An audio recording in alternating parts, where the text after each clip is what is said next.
সূরা হাশরের শেষ 3 আয়াত যদি কেউ নিম্নত এই নিয়মে প্রতিদিন সকাল সন্ধ্যায় পাঠ করে, তাহলে ওই ব্যক্তিকে আল্লাহ তাআলা 3টা মর্যাদা দিবেন।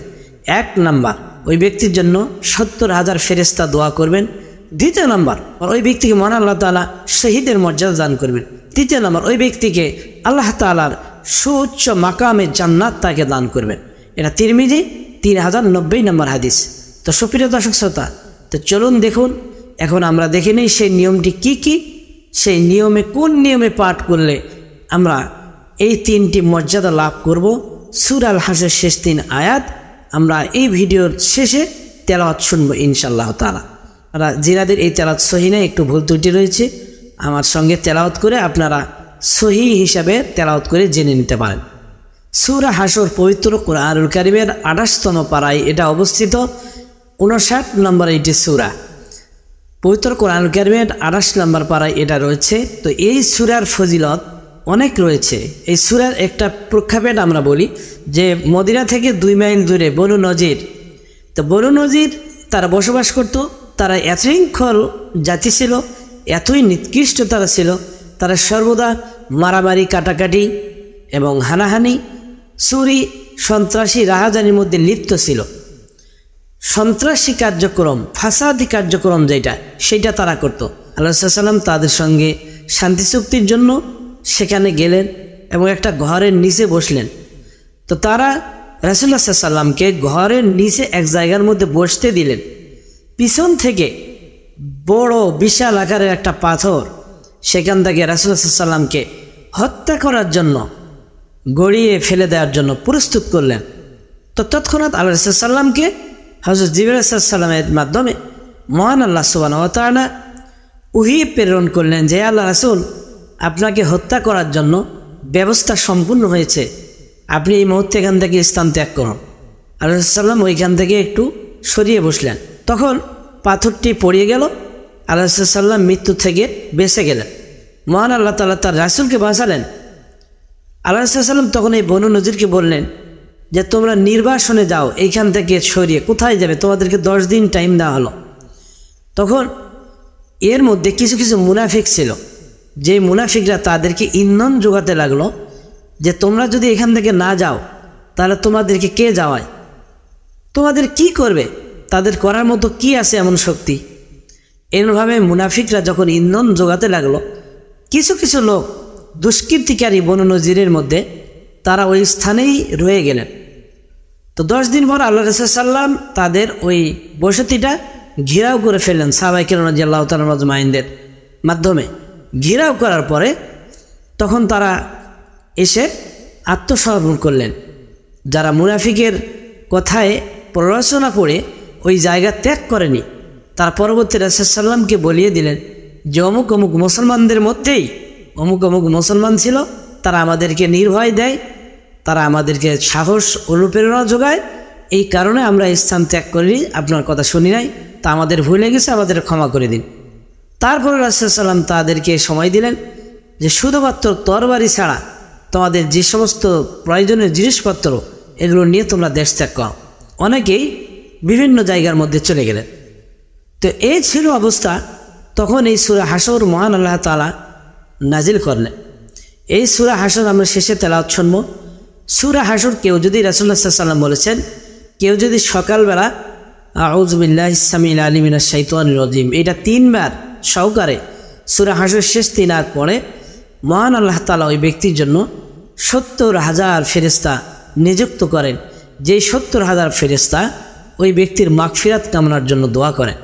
তো যদি কোনো ব্যক্তির জন্য ফেরেশতা দোয়া করে, 70,000 তো দূরের কথা, একজন ফেরেশতা দোয়া করে, তাহলে ওই ব্যক্তির নাজাতের জন্য ওইটাই যথেষ্ট। ফেরেশতা কার জন্য দোয়া করবেন? সব মানুষের জন্য দোয়া করবেন। আর ফেরেশতারা কোনো সময় আল্লাহ তাআলার আইনকে লঙ্ঘন করেন না। আল্লাহ তাআলার হুকুম ছাড়া একটা কোথাও, তো দূরের কথা তারা একটা ধাপও কোনো কদমও কোনো জায়গায় ফেলেন না। তো নিশ্চয়ই এটা আল্লাহ তাআলার ইশারা, এবং আল্লাহ তাআলা তাদেরকে হুকুম দেন, বিদায় ফেরেশতারা তাদের জন্য দোয়া করেন। এবং সন্ধ্যায় যারা এই সূরা আল হাশরের শেষ 3 আয়াত আউযু বিল্লাহিস সামিউল আলিম মিনাশ শাইতানির রাজিম এইটা সহকারে পড়বে, মহান আল্লাহ তাআলা ওই ব্যক্তির জন্য সারা রাত কি করবেন? সারা রাত 70,000 ফেরেশতা তার মাগফিরাত কামনার জন্য দোয়া করে। যদি কেউ সকালবেলা পাঠ করিয়ে সন্ধ্যার পর্যন্ত সে মৃত্যুবরণ করে, ওই ব্যক্তি নিষ্পাপ হিসাবে আল্লাহ তাআলার দরবারে হাজির হবে। আর যদি কেউ সন্ধ্যার সময় তেলাওয়াত করে, রাতের মধ্যে ইন্তেকাল করেন, আল্লাহ তাআলার নিকট ওই ব্যক্তি নিষ্পাপ হিসাবে, শহীদের মর্যাদা হিসাবে হাজির হয়ে যাবে। তো চলুন এখন আমরা সূরা হাশর শেষ 3 আয়াতটুকু এখন তেলাওয়াতটা শুনে নেই।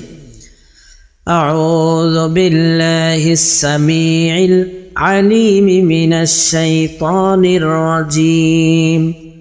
আউযু বিল্লাহিস সামিউল আলিম মিনাশ শাইতানির রাজীম।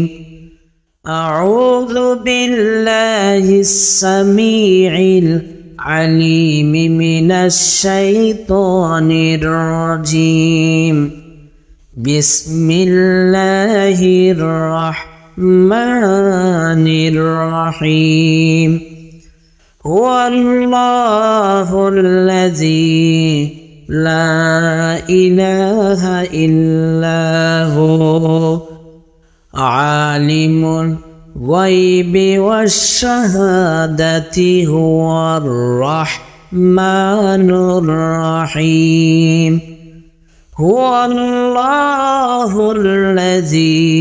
লা ইলাহা ইল্লা হু আল মালিকুল কুদ্দুসুস সালামুল মুমিনুল মুহাইমিনুল আজিজুল জাব্বারুল মুতাকাব্বির। সুবহানাল্লাহি আম্মা ইউশরিকুন। হুয়াল্লাহুল খালিকুল বারিউল মুসাউবিরু লাহুল আসমাউল হুসনা। ইউসাব্বিহু লাহু মা ফিস সামাওয়াতি ওয়াল আরদ ওয়া হুয়াল আজিজুল হাকীম। সাদাকাল্লাহুল আযীম। তো সুপ্রিয় দর্শক শ্রোতা, এই ছিল সূরাতুল হাশরে শেষ 3 আয়াত। এই আয়াতে মহান আল্লাহ তাআলার জাত সিফাতের কথা বলা হয়েছে। তো এখন আমরা যে হাদিসটি শুনলাম, এই হাদিসটি রয়েছে তিরমিজি শরীফের 3090 নম্বর হাদিস। তো সুপ্রিয় দর্শক শ্রোতা, এই সূরা হাশর আমরা তেলাওয়াত করে, এই অল্প সামান্য কিছু আয়াত তেলাওয়াত করে আমরা আমাদের ভাগ্যকে পরিবর্তন করে নিতে পারি। মহান আল্লাহ তাআলার সেই পরকালের মুক্তির জান্নাত আমরা লাভ করে নিতে পারি। তাই আমরা সকলে চেষ্টা করব মহান আল্লাহ পাক আমাদের সবাইকে তৌফিক দান করুন। ওমা তৌফিক ইল্লা বিল্লাহ। আসসালামু আলাইকুম ওয়া রাহমাতুল্লাহি ওয়া বারাকাতুহু।